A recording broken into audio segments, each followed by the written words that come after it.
Welcome to the instructional series for Eurythmie. In this series we explain how to perform Eurythmie gestures, forms and techniques. In this video we show you step by step how to make the sun. Stretch out your arms, the right arm forward, the left arm backward.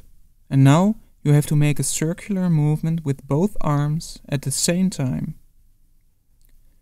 This is not just a posture, but a gesture in the movement which expresses the whole human being.